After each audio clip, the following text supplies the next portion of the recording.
Bueno, gracias a todos los que se quedaron. Un viernes a la noche venía a hablar de economía. La verdad que los compadezco, ¿eh? Y a mí también, que vamos a hablar de esto. A ver, como decía Leo, ¿no? Un lío todo lo que está pasando en el mundo. Tengo ahí una presentación. No los quiero llenar de gráficos, sobre todo porque es viernes, pero lamentablemente tengo muchos gráficos. Así que voy a seleccionar algunos con los cuales vamos a avanzar un poco la charla. En general, vamos a tratar de recorrer tres caminos. El primer camino es entender lo que está pasando ahora en el mundo y la política acá en Argentina, muy cortito. Después vamos a hablar un poquito de la inflación y del dólar. Y después vamos a hablar un poquito de cómo está la actividad económica en general. Porque como somos un país muy grande, un país hermoso, pero muy grande y con muchos sectores diferentes, ustedes se van a juntar con sus familiares un domingo y uno te va a decir, che, yo estoy al borde de quebrar, y otro te va a decir, la verdad que yo estoy bastante bien, porque yo estoy laburando en Neuquén, en Vaca Muerta, y el otro te va a decir, mira, yo soy una industria que está acá, que ahora con este dólar planchado y con las importaciones más abiertas, estoy con la soga al cuello. Y bueno, las dos cosas son verdad y están en un mismo país, entonces las realidades pueden ser diferentes. Bien, vamos a la primera parte. Este es el presidente de los Estados Unidos, lo conocerán, Donald Trump. Básicamente esta tabla es una tabla que se presentó ahora, el 2 de abril, en la cual dice, a todos los países que me ponen determinados aranceles, yo les voy a responder con determinados aranceles. Acá está Argentina. Argentina me pone un arancel de 10, yo le voy a responder con un arancel de 10. Cuando uno ve por qué y cómo calculan estos aranceles, yo primero abrí esto y dije, empecé a ver la presentación de Trump porque mi vida es un cago de risa, entonces yo agarro y pongo presentaciones de economía y esta me tocó la de Trump. Entonces dije, bueno, la Unión Europea, dice Trump, a mí me pone 39% de aranceles. Y yo digo, eso es mentira. Porque la Unión Europea, es decir, si Estados Unidos en general quiere exportar productos a la Unión Europea, él dice, estos me ponen 39% de aranceles, entonces un europeo va a decir, che, yo mejor no lo traigo de Estados Unidos, ¿viste? Porque tiene mucho arancel, me queda algo muy caro, voy y lo busco en otro lado. Entonces Estados Unidos lo que dice es, bueno, voy a poner un arancel recíproco. Pero cuando me pongo a investigar, digo, ¿por qué le pone 39% de arancel? Si es mentira, el arancel es más o menos 4%. O sea, un europeo que trae algo de Estados Unidos, en promedio pagan 4% de arancel, no 39%. Entonces, lo que hizo Trump, básicamente, y todo el equipo de los Estados Unidos, es fijarse cuánto es el déficit comercial. O sea, yo exporto e importo con todos los países del mundo, en general exportan con prácticamente todo el mundo, Estados Unidos, por más poquito que sea, y se dio cuenta que tiene un déficit por aproximadamente el 39% de sus importaciones. ¿Bien? Entonces calculó y dijo, che, yo exporto 100, de repente importo desde Europa 160, entonces ahí por la diferencia, bueno, yo le voy a clavar un 39% de arancel. Un delirio, es un delirio en general. Bien, entonces lo que dijo es, yo le voy a responder con esto. ¿Cuál es la complicación? ¿Qué es lo que dice Trump con esto? Bueno, yo lo que voy a lograr es que entonces yo dejo de comprarle cosas al mundo, digamos, de alguna manera, o el mundo me deja de comprar a mí, pero las empresas vuelven a radicarse a los Estados Unidos y de esa manera vamos a volver a producir mucho más. El cálculo es bastante básico, es para un estudiante de economía del CBC, y lo cierto es que lo que va a empezar a suceder en el mundo es que ahora van a empezar a buscar otros mercados a donde colocar los productos, si es que esto efectivamente sucede. ¿Por qué? Porque yo soy Estados Unidos, por ejemplo, vamos a poner que no tiene una industria, hablaban de lo textil, por ejemplo, desarrollada, una industria que en Estados Unidos tiene mucha importación abierta, por ejemplo. Si yo cierro la importación a eso, le pongo un arancel muy alto, de repente lo tengo que empezar a fabricar internamente. Obviamente textil es uno de los rubros, pero hay millones de rubros, desde automotriz, de textil, desde chips. Podemos ir por todos lados. Por ejemplo, fabricar un iPhone en Estados Unidos, que es donde está radicado Apple básicamente, vienen desde aproximadamente 13 o 14 países distintos los componentes. Desde China, de Japón, de Alemania, entre otros. Cosas que vienen hacia Estados Unidos y terminan armando el iPhone. ¿Bien? Entonces, si yo le pongo arancel a todo y me sale más caro traerle el chip, más caro traer la pantalla, más caro traer el cargador de otros lados, ¿qué va a pasar con el precio final? Va a subir. Y cuando el precio final suba, ¿qué va a pasar con los estadounidenses? Van a putear. Y el ingreso real va a caer, y entonces ahí vamos a tener un principal problema. Lo que dice Trump es, bueno, pero yo quiero que los microchips se fabriquen acá, que la pantalla se fabrique acá, que el coso se fabrique acá, y es cambiar la lógica de cómo se venían haciendo las cosas en el mundo de hace mucho tiempo. Si se fijan cómo eran los aranceles desde el 1900 hasta la fecha, el mundo empezó en un proceso de globalización que sobre todo vino después del año 45, luego de la guerra, el fin de la Segunda Guerra Mundial. Los aranceles, es decir, encarecer los productos que yo importaba en determinado país, todos los países en general tenían, esta es la curva de Estados Unidos, que empieza con un mundo más globalizado a decir, bueno, cada vez traer cosas de otros lados del mundo va a ser más barato, tiende a ser más barato. ¿Por qué? Porque yo soy de Estados Unidos, produzco iPhone, pero lo que hago es importo cosas para hacerlo, exporto el iPhone finalmente, los chinos a nosotros, por ejemplo en Argentina, nos compran soja, entonces nosotros exportamos mucha soja a China, por ejemplo, y ellos nos exportan otros productos a nosotros. Bien, entonces esto de alguna manera cuando lo veo yo, es como querer tener equilibrio con todas las economías, eso es lo que está buscando Trump. Pero es raro, es como decir, bueno, yo me voy a cortar el pelo, tengo un déficit con mi peluquero. Y claro, pues yo le estoy pagando, entonces, me quiere cagar el peluquero, le pongo arancel, ¿viste? No tiene mucho sentido, porque a la vez yo tengo superávit con mi empleador de repente, que me pagó un trabajo. Entonces, en realidad, al igual que las personas, los países tendían, vamos a ver cómo termina esto, tienden a tener superávit y déficit en base a lo que comercian o no.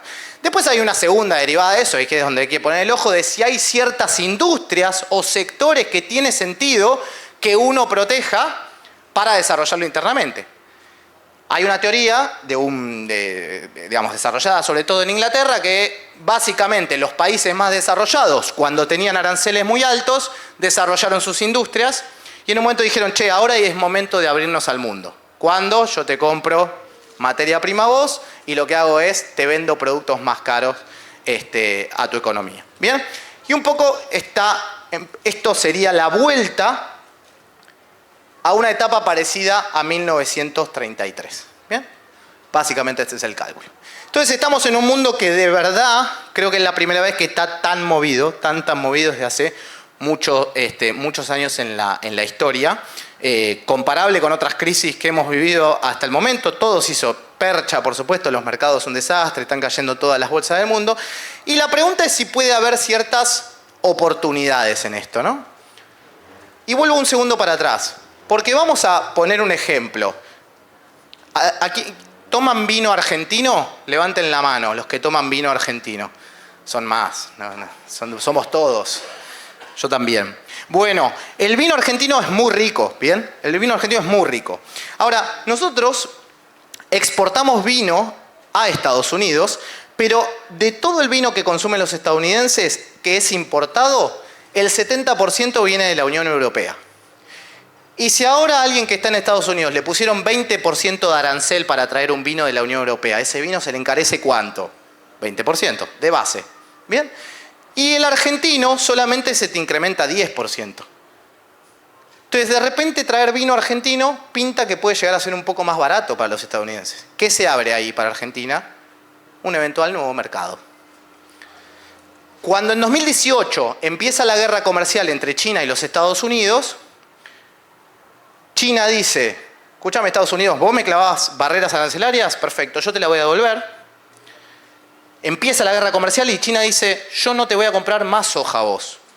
Principales países sojeros, Argentina, Brasil, Estados Unidos. Entonces China le dice, le voy a comprar primero a Argentina y a Brasil. Y después, si necesito más, voy y te compro. ¿Qué pasó entonces con el precio de la soja en 2018? Subía en Argentina, subía en Brasil y caía en Estados Unidos.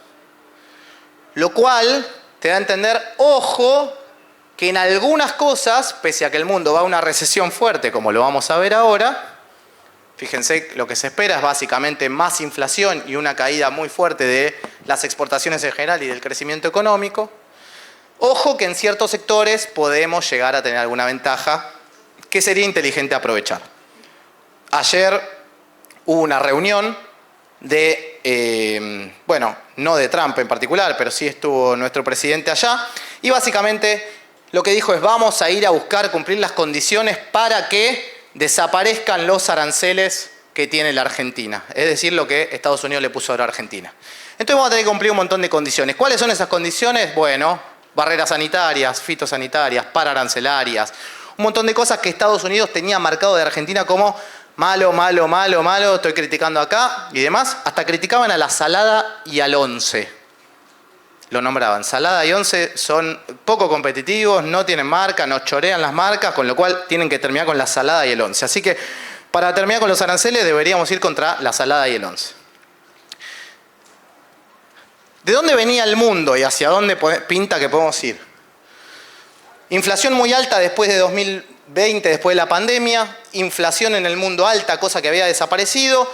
Después la tienden a bajar con tasas de interés muy altas. Cuando las tasas de interés son muy altas, yo digo, che, el plazo fijo ese tiene pinta que está bueno. Entonces, en vez de ir a consumir, yo digo, mejor me voy al plazo fijo. Entonces, cuando veo la tasa alta, digo, bueno, no consumo. Si no consumo, el que quiere vender acá en la feria me dice, che, no le estoy vendiendo a nadie. La economía va a recesión, los precios dejan de subir. ¿Bien? Subo la tasa de interés, baja la inflación a costa de menor nivel de actividad económica. ¿Qué podría hacer yo por el contrario? Bajo la tasa de interés, como pasó en el COVID. Vos dijiste, che, la actividad económica está paralizada, mejor que la gente no salga a meterse en un plazo fijo. Mejor bajo la tasa de interés del plazo fijo, Estados Unidos, que la gente vaya a consumir. Y 2 años consecutivos dándole manija al consumo. Eso llevó de alguna manera a que la inflación resurgiera un poquito, que fue esa parte, pero que la economía no se deprimiera tanto. Ahora juegan dos fuerzas, porque si yo tengo la inflación muy alta, yo debería decirte, che, Leo, quédate con tu plata en el plazo fijo, no vayas a gastar, entonces la persona de ahí, vamos a generar medio una recesión, pero los precios van a estabilizarse nuevamente. Entonces yo para eso debería mantener la tasa de interés alta. Pero si la recesión es muy fuerte, yo debería bajar la tasa de interés. Entonces ahora en el mundo están diciendo, ¿qué hago con la tasa de interés? ¿La subo o la bajo? Y todavía no hay definiciones de esto. ¿Qué empezó a pasar con los commodities?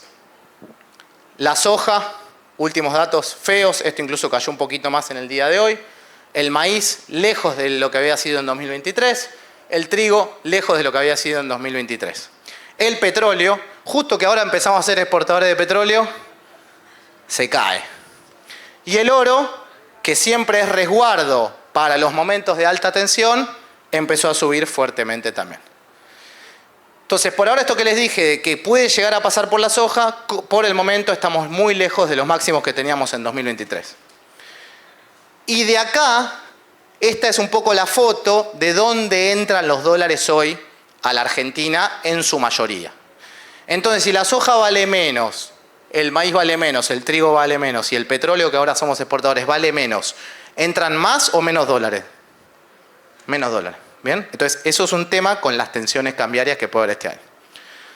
Vamos a la segunda parte del tema electoral. No me quiero meter acá mucho, pero lo paso rápido. Básicamente empezamos, estamos en abril en este momento. Se me quedó el cosito viejo. Las PASO no se van a hacer, se vienen las elecciones generales y un nuevo congreso, donde la imagen, por lo menos ahora lo vamos a ver en un gráfico más adelantado, que el último dato dio feo de confianza del gobierno, pero todavía el gobierno tiene confianza, si se quiere, alta. En los momentos donde la confianza en el gobierno, esto lo mide la Universidad Torcuato Di Tella, está baja, en general hay malos resultados electorales. Bien, entonces nos enfrentamos nosotros a un nuevo año electoral.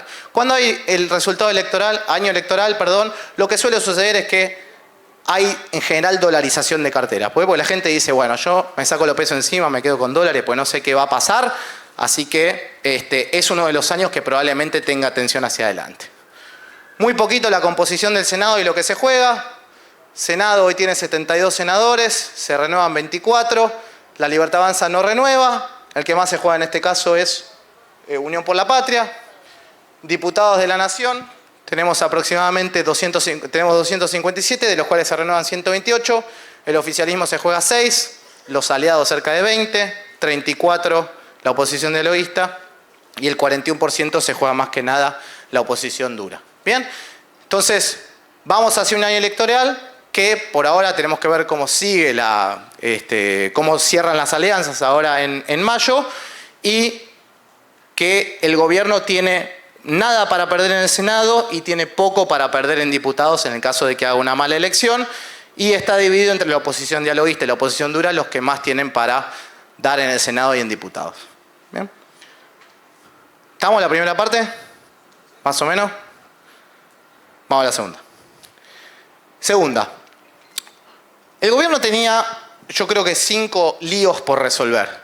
El primer lío era, tengo un déficit fiscal grande en un contexto donde no estoy teniendo financiamiento. Esto básicamente es, si estoy por arriba del 0 tengo superávit, si estoy por debajo del 0 tengo déficit. Veníamos con un déficit hasta 4,7 en 2015, en 2016 se empieza a recortar poquito, 2018 crisis, básicamente ajustamos bastante el gasto, pero no llega al superávit, y 2020, 2021, 2022, 2023 tenemos déficit fiscal. El Fondo Monetario Internacional dijo, vamos a ir reduciendo de a poquito el déficit fiscal hasta llegar en 2025 al equilibrio.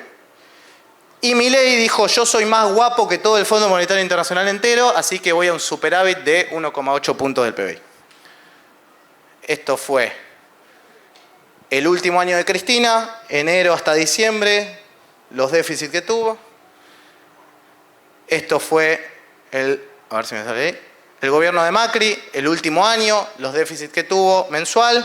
Esto fue el gobierno de Alberto, este es el de Milei, que arrancó con superávit en el mes de febrero.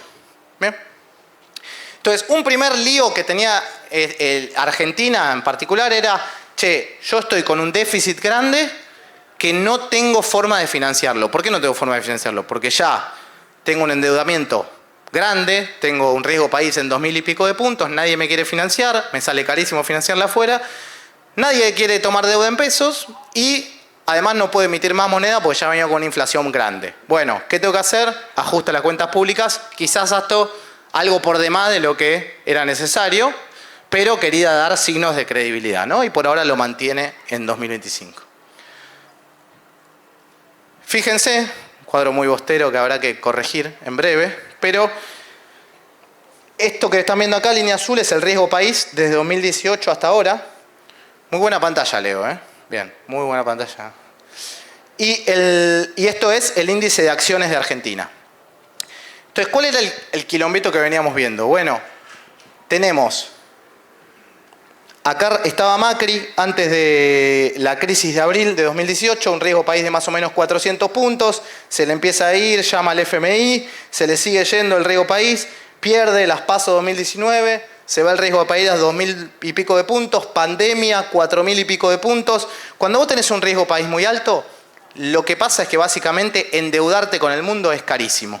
¿Por qué? Porque yo veo de afuera y digo, ¿cuánto es el riesgo país de América Latina? 430 me dicen.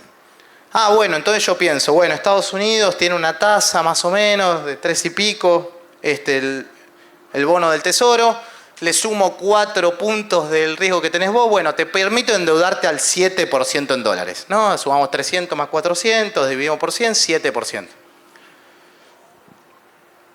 Y si yo veo Argentina tiene 2.500, vamos acá, sí, vamos a algo más cercano, 2.500 puntos, más 300 puntos que le sumo a Estados Unidos, 300, 400, 2.900 más 2.900 dividido 100, 29% en dólares. ¿Ustedes se endeudan a una tasa de 29% en dólares?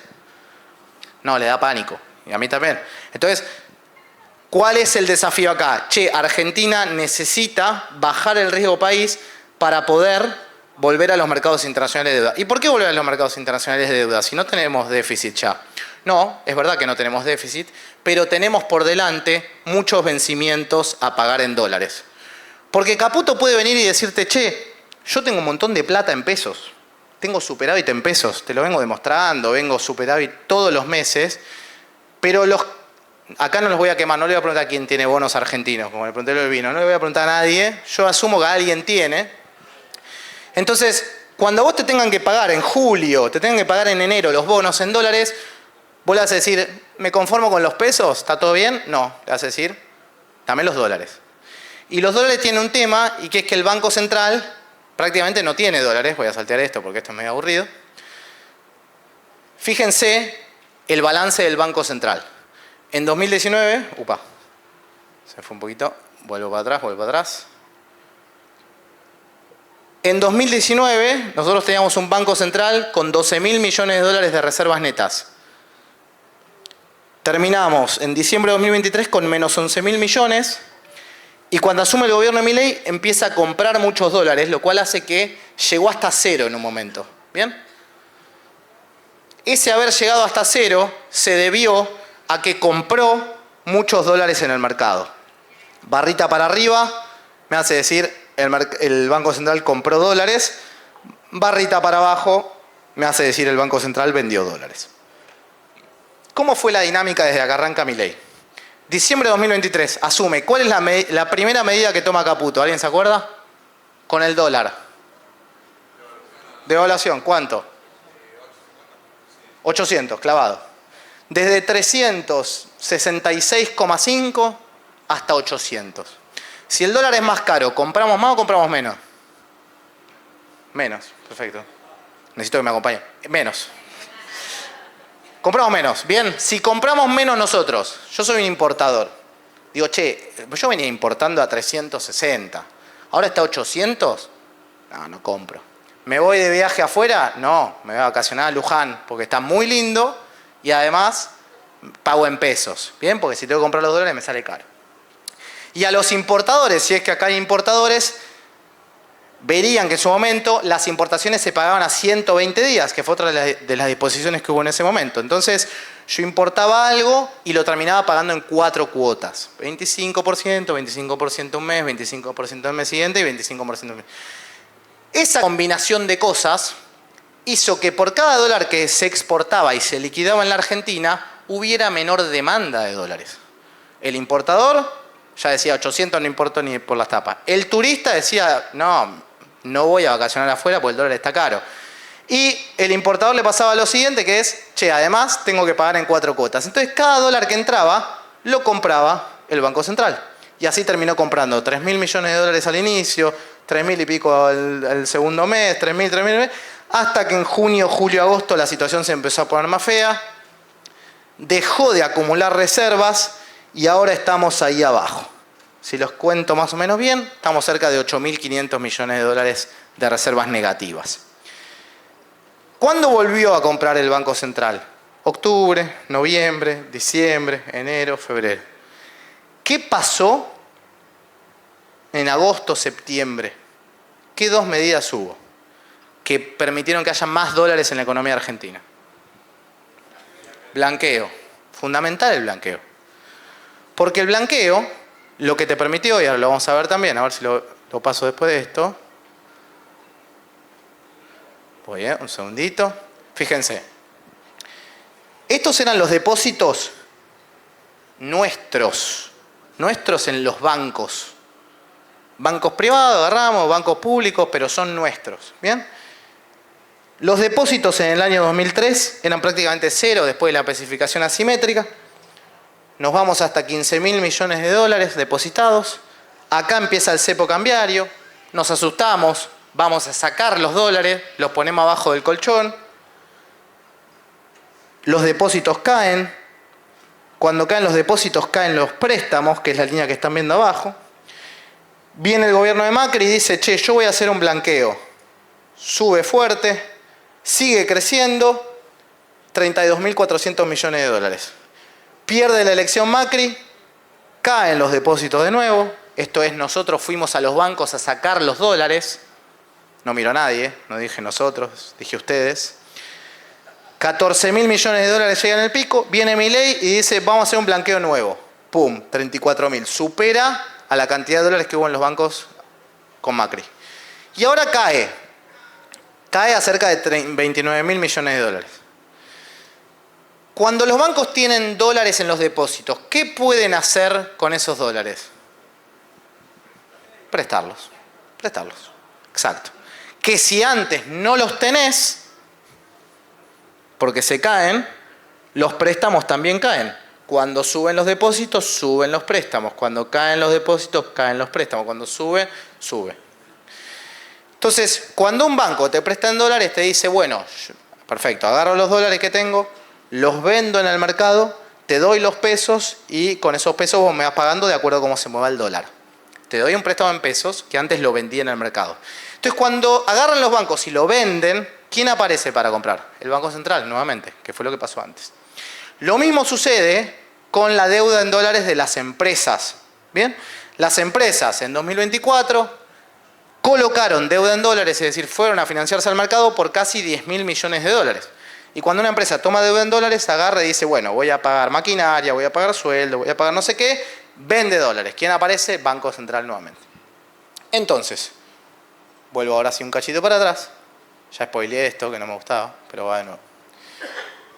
¿Qué le pasó al gobierno de Javier Milei ahora en la macro? Bien, empezamos comprando muchos dólares porque la cuenta corriente, o sea, la cantidad de dólares que ingresaban a esta economía era mucho mayor a la cantidad de dólares que se iba.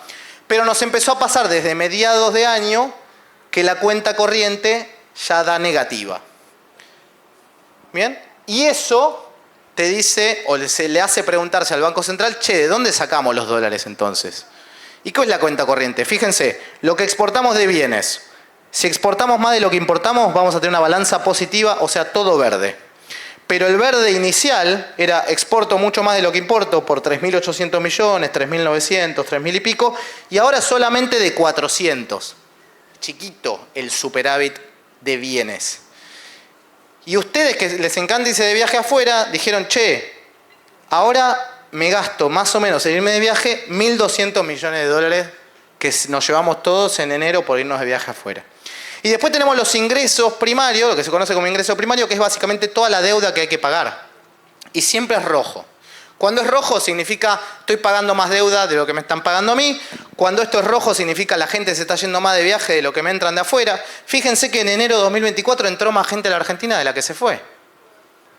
Y claro, el dólar estaba más caro, los amigos de Uruguay, Chile, Brasil venían para acá. Ahora, ¿qué estamos haciendo nosotros? Cruzando a comprarle a Chile.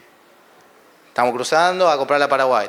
Entonces, ¿qué apareció? Vos decís, che, ¿qué está pasando con esto? Porque yo veo que el Banco Central volvió a comprar acá en agosto, septiembre, octubre, pero no por la cuenta corriente, porque la cuenta corriente está en rojo. Apareció la cuenta financiera. Y la cuenta financiera, en este caso, fueron el blanqueo que me sirvió para comprar más dólares. ¿Bien? ¿Se entendió o voy todo de nuevo? ¿Cuál es la percepción? Voy a mostrarles un gráfico que es bastante feo, pero bastante necesario.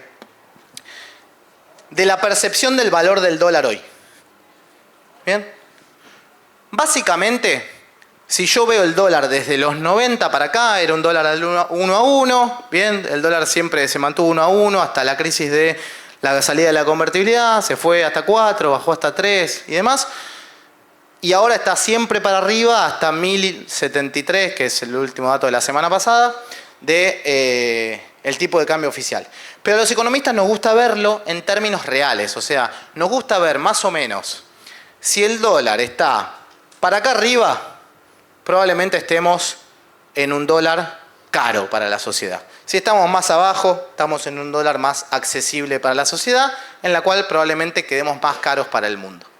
Entonces, si yo corrijo y yo digo, che, la convertibilidad en su momento, que termina con un 1 a 1, lo ajusto por inflación, toda la inflación que hubo desde el año 2001 hasta ahora, y lo corrijo por lo que pasó con las deudas, con las monedas de la región, el tipo de cambio de la convertibilidad a precios de hoy sería 886.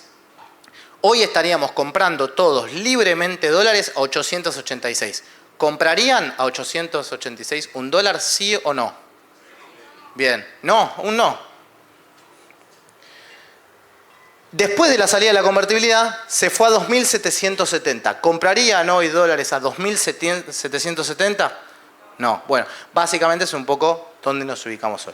El dólar de Néstor en su momento sería un dólar parecido a 2.200 pesos, que se mantuvo durante bastante tiempo. El primer cepo cambiario lo ponemos a un dólar, que en su momento era cerca de 5 o 6 pesos, a un dólar de hoy de 1.450 pesos. La devaluación que hace en su momento en el año 2014 sería un dólar de 1.600 pesos. Kicillof lo deja acá en 2015 a 979. Sale Macri del cepo cambiario a más o menos un dólar de 1.400. Se plancha durante 2017, crisis de Macri, dólar de 1.600, 1.700. El FMI le dice a Massa, vas a tener que hacer una devaluación del 22%, que fue llevar al dólar en su momento a 360. Esto sería como llevar el dólar a 1.526. Massa lo deja en 995. Caputo dice, bueno, devalúo de, como decíamos con los compañeros, de 366 a 800. El 800 sería un dólar de 2.155 y ahora estamos de nuevo acá abajo. ¿Qué significa que estamos de nuevo acá abajo? Que primero la devaluación estuvo muy por encima de la inflación y a medida que empezó a haber inflación, el dólar se empezó a abaratar. Y de repente estamos más cerca de este dólar, ¿bien? De este dólar, que de un dólar caro, al cual ustedes me responderían, yo acá no compro. Entonces ya este dólar está cada vez más apreciado. ¿Bien? Y en términos históricos lo podemos ver más o menos para ver dónde se ubica. Entonces lo que empieza a pasar, la pregunta de esto es, hay que hacerse dos preguntas. Una es, ¿está apreciado o no está apreciado? Podemos debatirlo, uno pareciera que sí, que estamos en uno de los momentos de dólar barato, pero la segunda pregunta es si es sostenible o no es sostenible. Y ahí es donde hoy el rol de la cuenta financiera parece muy fuerte, lo que hablábamos previamente, que el blanqueo haya estado, que el FMI aparezca, que haya nuevos dólares y demás, para de alguna manera sostener esto. Yo creo que la gran apuesta del gobierno es, si yo logro transitar 2025 sin saltos cambiarios, llego bien a la elección primero y después vienen los dólares de la energía, que los dólares de la energía sí me permiten que haya mucha más exportación de bienes. Entonces que la cuenta corriente vuelva a ser negativa y no dependa tanto de la que estoy dependiendo hoy, que es la cuenta financiera. Pero eso, hoy por hoy, no ocurre. ¿Cuándo puede ocurrir? Bueno, probablemente año que viene o 2027, según las proyecciones que hay. Lo que empezó a pasar en las últimas semanas es que si le creemos al gobierno que sigue con el 1% de devaluación, a diciembre vamos a estar con un dólar oficial de 1.169. El mercado nunca le creyó del todo, esto es el dólar futuro, cómo se cierran los contratos, pero en el último tiempo le creyó menos. Ya se empezaron a ir para arriba los contratos de dólar futuro, ya bajaron los últimos días, pero el mercado empezó a descreer un poco de que puedan sostener esta dinámica. Y el segundo tema, el último tema, perdón, de que el gobierno tenía que ir a enfrentar era básicamente la inflación. Bien, yo acá agarré todos los bienes y servicios que releva el INDEC y armé una canasta con los precios del primer semestre de 2019. Entonces dije, bueno, voy a agarrar cómo estaba el precio de la electricidad y el gas, cómo estaba el transporte público, cómo estaban las frutas, las verduras, los autos, cuál era el precio nominal de eso en 2019. ¿Y por qué 2019? ¿Qué me importa 2019? Bueno, porque no había cepo cambiario, la actividad estaba repuntando un poquito, ya había tenido una devaluación importante, había soltado la tasa de interés. Bueno, todas cosas que me dicen más o menos esta economía, los precios deberían andar más o menos libres por ahí, no tenía demasiado precio máximo y tal. Bueno, entonces digo, ¿cuánto fue la inflación del primer semestre de 2019 para acá? Entonces lo mido con respecto a noviembre de 2023. Si la inflación fue 1.000 y el precio, por ejemplo, de las aguas o los lácteos subieron 1.000 también, significa que este precio está en equilibrio, está en el cero. Si está muy por debajo, significa que el precio de estas cosas subió muy por debajo de la inflación y el precio de estas que subió muy por encima de la inflación. Entonces, a noviembre de 2023, el gobierno agarró una economía que tenía electricidad y gas 65% atrasado, por eso a nosotros nos subió las tarifas después, no lo vamos a ver. Transporte público atrasado, sobre todo en el AMBA. Telefonía, combustible, el dólar, tabaco, prepagas, todo esto estaba contenido. Y del otro lado teníamos los precios, digamos, más altos. Autos, verduras, indumentaria, frutas y el dólar blue, el precio más alto de la economía, que se había ido por las nubes. Entonces, ¿qué tiene que pasar con los precios que se atrasaron? Iban a subir, los precios que estaban más adelantados iban a bajar. ¿Bien? Y esta es la foto que tenemos a febrero de 2025 versus ese primer semestre de 2019. Se ajustaron las tarifas y el gas, se ajustó el transporte público, se ajustó el alquiler, se ajustó el combustible. Esto es lo que a nosotros nos sacó de alguna manera, bien, capacidad de compra, si se quiere. Porque todos servicios que nos costaban menos empezaron a costarnos más. ¿Por qué hizo esto el gobierno? Bueno, para reducir el déficit fiscal que tenía por el lado de los servicios. ¿Qué empezó a pasar con el resto de los bienes de la economía? Empezaron a caer en términos reales. O sea, si la inflación fue desde ese momento hasta ahora 1000, bueno, estos subieron solamente 800. Es decir, perdieron en términos reales. Entonces, si yo lo miro como empresa, me doy cuenta que lo que me pasó es, me están subiendo los costos y me está bajando la posibilidad de traslado a precios. Esto es achicamiento de márgenes, básicamente, que es lo que ocurrió en 2024 a costa de este ajuste de precios relativos. ¿Cuánto queda ahora? Más o menos nosotros tenemos un cálculo que queda durante el año 5 puntos de inflación por delante. Y la inflación es donde se juega el partido del gobierno. Barritas azules, inflación mensual, pelotitas de evaluación, cada vez que están rojas, devaluación alta. Cuando hay una devaluación alta, automáticamente tenemos una suba de precios importante. Cuando tenemos una devaluación, rojo, tenemos una suba de precios importante. ¿Qué es lo que quiere evitar el gobierno? Una nueva devaluación. ¿Bien? Para eso, porque eso es lo que le va a servir para que la inflación converja. Ahora está un poco atrapado el gobierno en lo que le viene pasando en el último tiempo. Venía con un ritmo de devaluación del 2%, en febrero dijo lo bajo al 1%, porque eso va a hacer que si el ritmo de devaluación es menor, es del 1% mensual, la inflación automáticamente va a converger hacia eso. Y lo cierto es que la inflación de febrero dio 2,4 y la de marzo está dando más cerca de 3.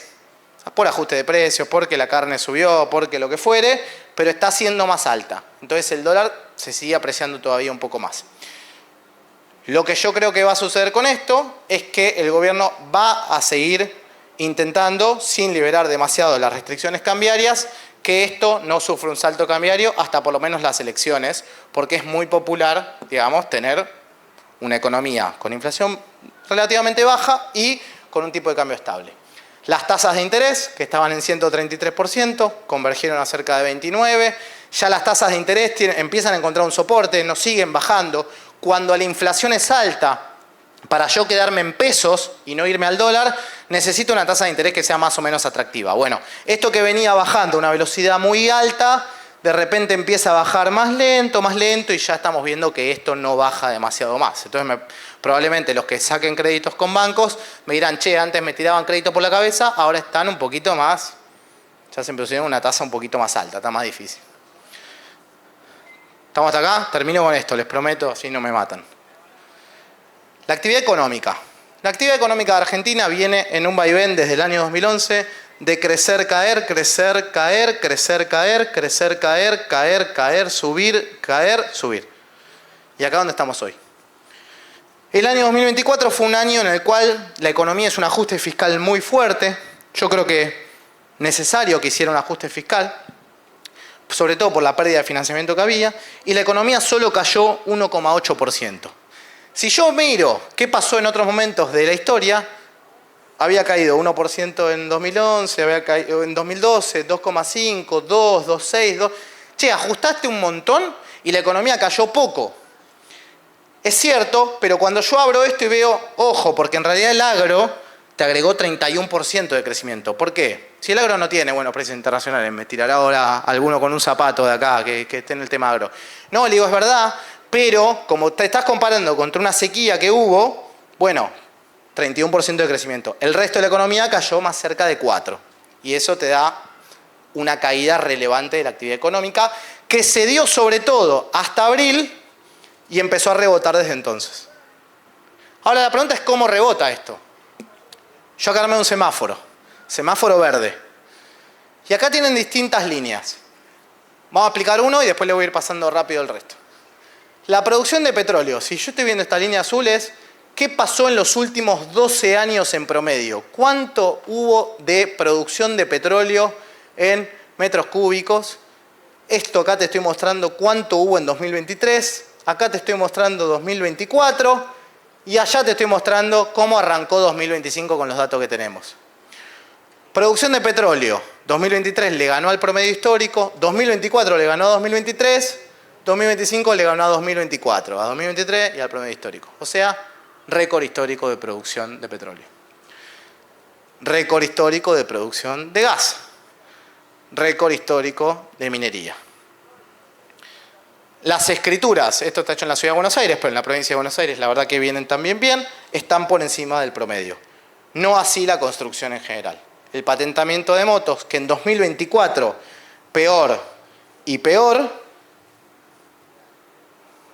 ya arrancó 2025 con un buen primer bimestre. Semáforo amarillo, el crédito. El crédito estaba muy arriba en los últimos 12 años. 2023 fue un año malo. 2024 arrancó peor, pero superó al final a 2023 y 2025 ya el crédito está creciendo mucho.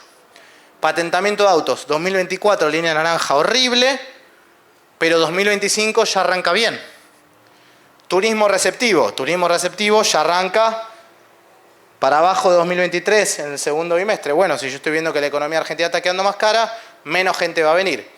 Está saliendo la gente a comer, sector gastronómico está por debajo de 2023 y 2024 y las ventas en shoppings arrancaron por debajo de 2023, pero un poquito mejor que 2024.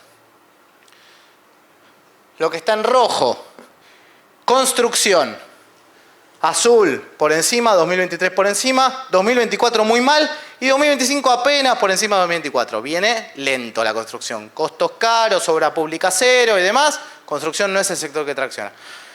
Producción industrial, 2024 fue espantoso, 2025 arrancó mejor, pero está por debajo de 2023-2024. Producción de autos ya arranca mucho mejor respecto de lo que fue un 2024 malo, que terminó algo mejor sobre el final del año, se apunta a cerca de 540.000 autos para este año, lejos del 800 que tuvimos, los 800, casi 900.000, pero lejos también de los 400 del año pasado. Ventas de supermercados, muy por debajo de 2023 y del promedio, un poquito por encima de 2024. Ocupación hotelera, lo mismo. Y ventas minoristas de CAME, bastante por debajo del promedio, debajo por 2023 y un poquito por encima de 2024. ¿Qué es lo que le quiero mostrar con esto? La economía está creciendo, como veíamos en el gráfico inicial, pero a distinto ritmo y muy notable en muchas cosas. El dólar más apreciado y estable, con salarios en dólares que después de un palazo se volvieron a recuperar, hace que los bienes durables, compro un auto, cambio el lavarropa, cambio de heladera, traccione mucho más rápido que lo que tracciona el consumo masivo, por ejemplo. ¿Bien? Y ahí, dentro del consumo masivo, tenés que meterte en cada marca, porque alguna marca reacciona, las primeras líneas en general están mucho mejor que lo que están segundas y terceras marcas de gente que dejó de consumir eso y se pasó a las marcas más bajas, que quizá les está yendo mejor. Bueno, ahí hay un submundo detrás. Pero en general, tipo de cambio más bajo, con crédito creciendo, que ahora lo vamos a ver también en un gráfico. Fíjense el crédito en dólares, préstamos al sector privado, en pesos, están creciendo prácticamente todos. Los hipotecarios vienen creciendo, los adelantos vienen creciendo, los créditos personales vienen creciendo y los prendarios vienen creciendo. Por eso la venta de autos está creciendo también bastante. Y los préstamos en dólares, como ya se los mostré previamente, también crecen.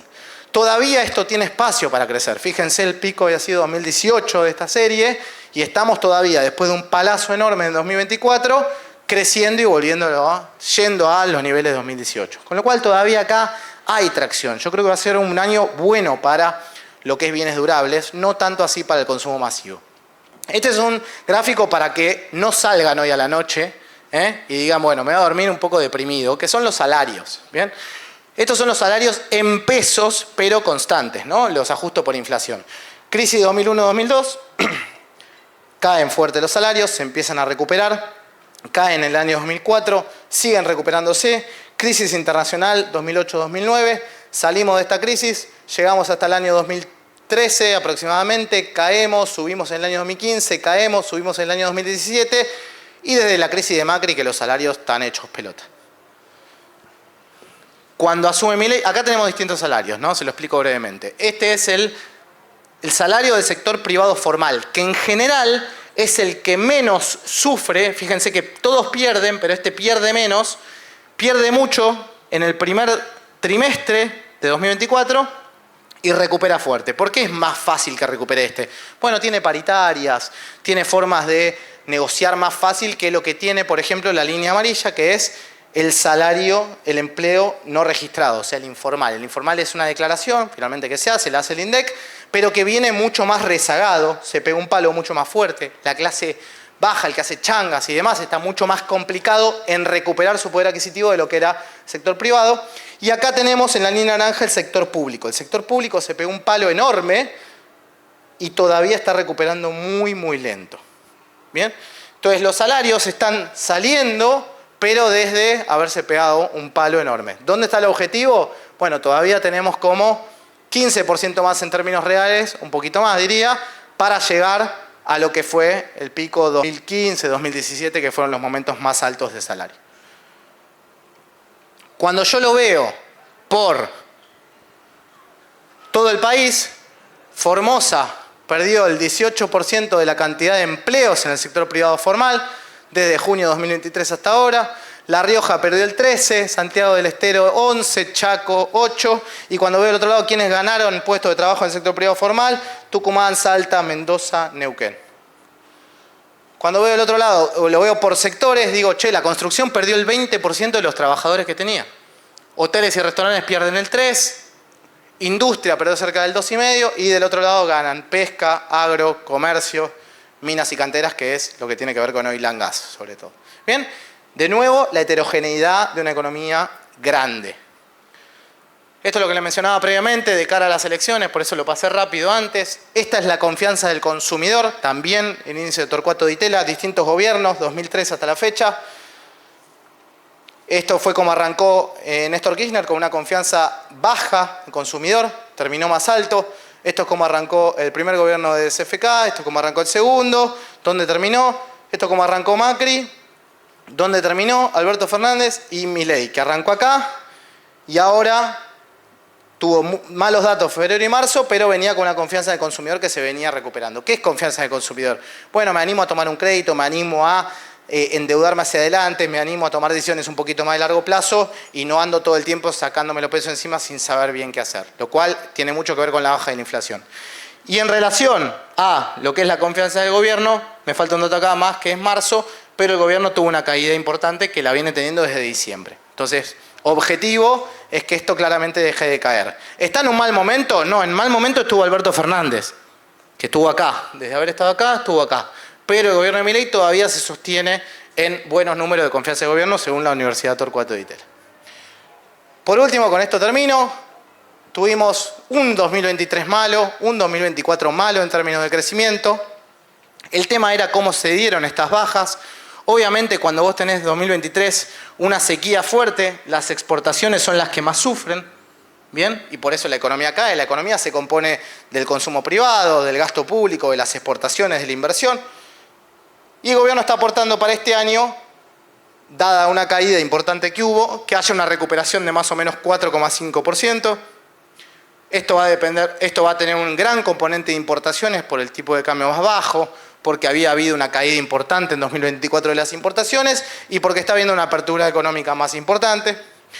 Pero principalmente el gobierno no va a ser un gobierno que trate de traccionar con gasto público, va a crecer muy poquito, ya está creciendo algo, pero sobre todo por recuperación leve de las jubilaciones, con lo que habían perdido está recuperando levemente, y algo de obra pública que el gobierno dice que va a volver a hacer. El consumo privado va a crecer, pero va a estar levemente por debajo de lo que es el crecimiento general de la economía, y el gobierno apuesta a traccionar con exportaciones, principalmente de energía, y con algo de inversión, sobre todo traccionado por el RIGI, e importaciones, que tiene mucho impacto en eso.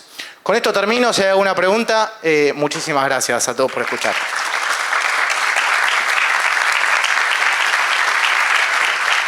Lo que digas.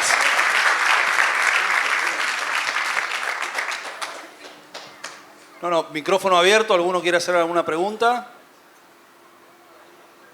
Anímense o callen para siempre. Acá, muy bien. Hola, ¿qué tal? Mi nombre es Darío Brunetti y soy gusto. un empresario textil, admirador de tu padre.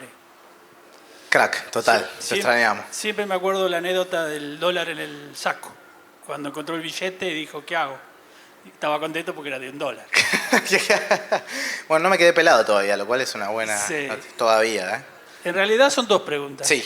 La primera es, ¿qué opinión te merece cuando el presidente dijo que iba a dolarizar e iba a cerrar el Banco Central? Y la otra es, ¿cómo hacemos para competir con Bangladesh, Camboya, Vietnam, todos los países que nombraste que el presidente de Estados Unidos le puso el arancel tan grande? Y estamos ante un gobierno que, perdoná, ¿no?, pero defenestra la industria textil. Cuando acá Luján somos un polo importantísimo textil, el segundo del país. Y bueno, con una inversión muy grande que hubo. Esa es la pregunta. Bueno, muchas gracias. A ver, en cuanto a lo primero de dolarizar y cerrar el Banco Central, bueno, primero que no lo hizo, así que supongo que le habrán dicho que no convenía hacerlo. Para mí cerrar el Banco Central no tiene ningún tipo de sentido. Hasta por lo regulatorio no tiene ningún tipo de sentido. Alguien tiene que regular a los bancos privados y eso es lo que hace el Banco Central acá y en todo el planeta Tierra. O sea, ya tenemos una parte que después podemos discutir si había que dolarizar o no. A mí no me gusta la idea de dolarizar tampoco. Me hubiera gustado mostrarte el cuadro de Ecuador. Ecuador está dolarizado y tiene un riesgo país de 1500. O sea, no te salva de nada dolarizar si no haces cosas internas. Eso es como un primer punto de mi opinión respecto a eso. No veo que sea la salida. Y creo que tampoco ellos la ven, o sea, no lo hicieron, digamos. Así que algo de eso hay. Aunque quizás en un futuro lo hagan. A mí no me gusta esa salida. Y el tema de la industria textil, ¿cómo competir? Bueno, ahí me parece que hay dos cosas. Primero, es cierto que la economía argentina es una economía todavía que tiene índices de apertura económica bajos. O sea, tenemos aranceles altos, sobre todo por la estructura del Mercosur en general. Eso es algo que está dado. Yo lo que sucede, a diferencia de otros países, es que los otros países en general, cuando vos haces una apertura económica, vos tenés componentes tributarios locales y tenés fluctuaciones de tu moneda. ¿Qué quiero decir con esto? Si, por ejemplo, a vos te ponen impuestos muy altos y tu producto termina saliendo caro al mundo, lo que tiende a suceder en general es que ocurren devaluaciones de tu moneda para poder llegar al mundo sin ser tan caro. Eso es lo que tiende a ocurrir. Para mí con los aranceles globales va a pasar algo de esto. Cuando haya aranceles más altos, los países van a tender a hacer devaluaciones. Lo que le va a pasar a China probablemente diga, bueno, yo devalúo mi moneda, entro más barato, pero por otro lado, no por el tema de... Entonces, para mí algo de eso va a empezar a suceder si lo de Trump se da así tal cual. Y acá tenemos dos temas. Uno, que la carga fiscal que tiene Argentina no ha variado demasiado. O sea, los tributos que paga el sector formal no han variado a la velocidad de lo que hizo la apreciación cambiaria. O sea, hoy quedamos, dada la apreciación que hubo en el último tiempo, mucho más caros en dólares, mucho más rápido de lo que vos pudiste bajar todo el costo anterior. Y vos tenés posibilidad de tocar tu moneda para devaluar y que yo no, porque el gobierno dice yo tengo un cepo y de ahí no me muevo. Entonces a mí me parece que la estrategia está siendo aperturista de alguna manera. Yo probablemente coincida en que había que tener una economía más abierta, pero me parece que está yendo a una competencia desleal en algún sentido. Porque está yendo a diferentes velocidades, poniendo a competir a diferentes velocidades. Y ahí me parece donde está la principal traba y la complicación que va a tener a nivel productivo, si se quiere, la estrategia de apertura comercial. Es para mí donde no le están dando demasiado en el clavo, digo. Muy buena presentación. Gracias. Menos mal que me trajiste. Ahora, blanco o negro. Ah, era obvio, por sí o por no. Y sí. ¿Salimos o nos la ponemos?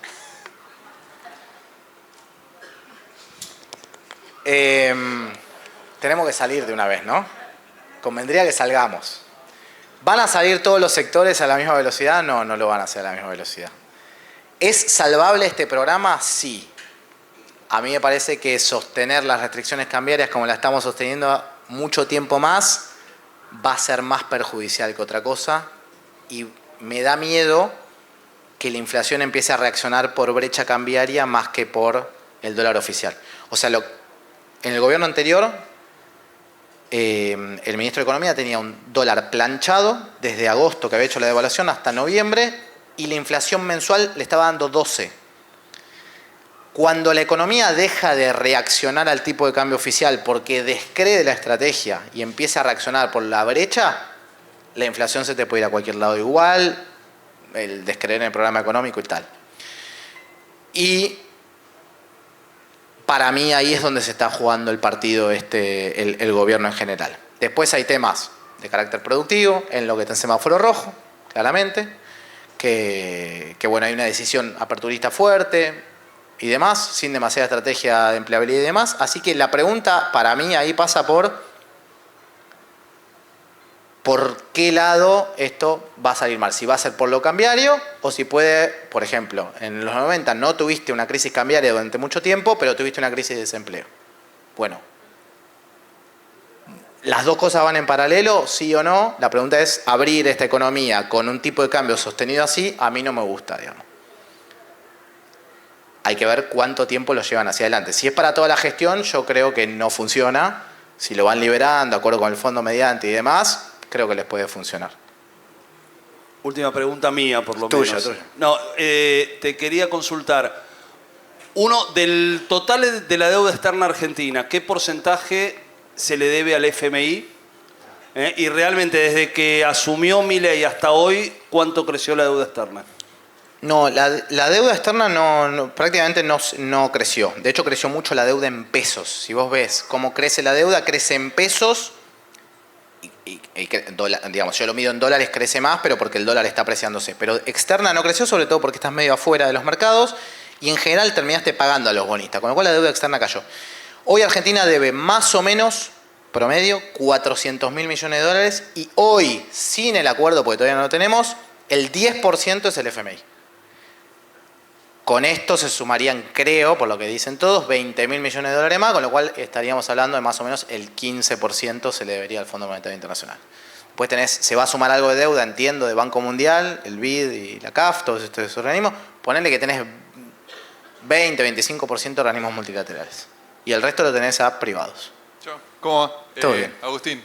Agustín, un gusto. Yo te quería preguntar, mismo por el tema acuerdo con el FMI, Sí.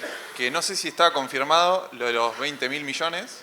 Caputo dijo que sí. ¿Sí? Suponemos que hay que creerle, si no. De eso te quería preguntar si es un número positivo o negativo el tema del neto, porque creo que eran 14 y 6 Y 6. libres. Sí, es eso. Digamos, al FMI más o menos en los próximos 3 años tenemos que pagarle cerca de 14.000 millones de dólares. O sea, yo lo que fueron a buscar es, por mi gestión, no me jodas, digamos. O sea, no me hagas pagarte. Y de eso de alguna manera es lo que fueron a buscar y además me diste algo para refinanciar la deuda.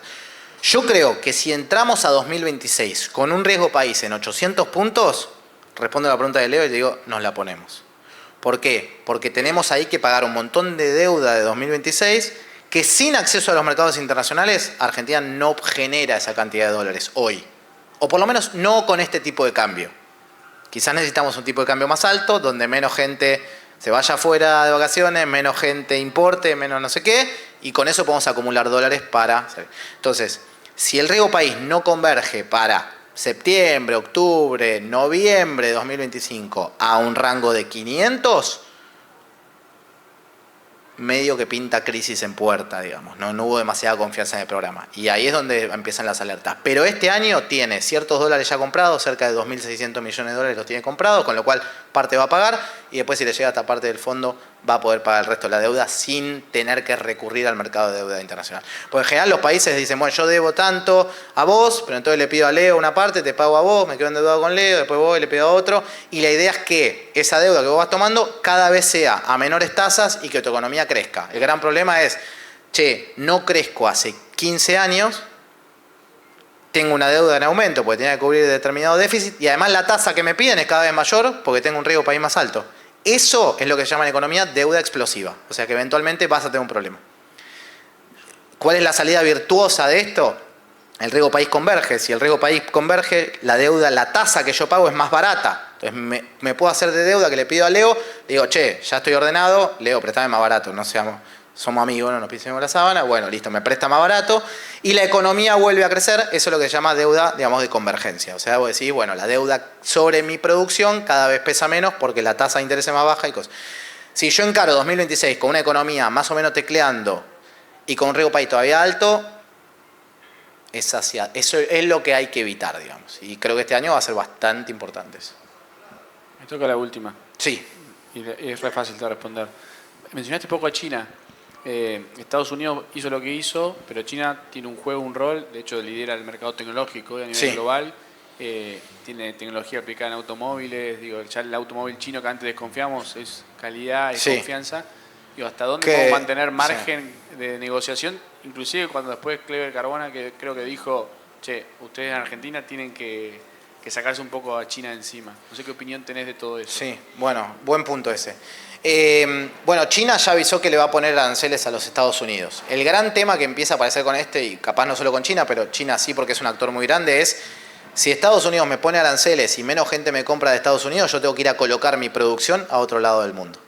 Y colocar mi producción voy a ser mucho más agresivo en colocarlo en cualquier lado. ¿Qué significa más agresivo? Voy a tratar de achico mi margen, pero coloco mis productos en cualquier lado. Y eso es que te inunde el mercado de cosas chinas. Igual China en particular, justo lo agarramos ahora un poquito más recesivo, con lo cual está un poquito más abajo. Pero sí me parece, y esto está muy bueno lo que trae Mariano, es ojo porque a diferencia de 2018, ahora Estados Unidos se empezó a poner un poco más desafiante, o empezó a decir, bueno, si vos estás con China, si tenés un swap de China, si tenés un acuerdo financiero con China, entonces a mí no me vengas a pedir plata. O peleate con los chinos. Y ahí empieza lo que Argentina venía más o menos pivoteando, que era, che, con China no llevamos bien, con Estados Unidos no tomamos menos mate, qué sé yo. Bueno, ahora Estados Unidos te dice, anda cortando la relación con China. Y eso para nosotros puede ser un tema también relevante. Entonces, para mí, ¿dónde se define? En realmente dónde termina el tema tarifario fuerte. Si la guerra comercial continúa y se traslada a la guerra financiera, ahí Argentina medio que tiene que tomar alguna decisión y creo que este gobierno está completamente jugado para un lado, ¿no? Entonces puede tener afectación en los commodities que nos compran a nosotros, puede tener afectación en la cantidad de comercial, cosas que entren. Para mí es un camino largo por ver todavía y Trump, para mí, fue al por todo para empezar a ceder en algunas cosas. No creo que esta economía global termine con este nivel de aranceles como lo vimos. Gracias. Gracias, Leo, por la invitación.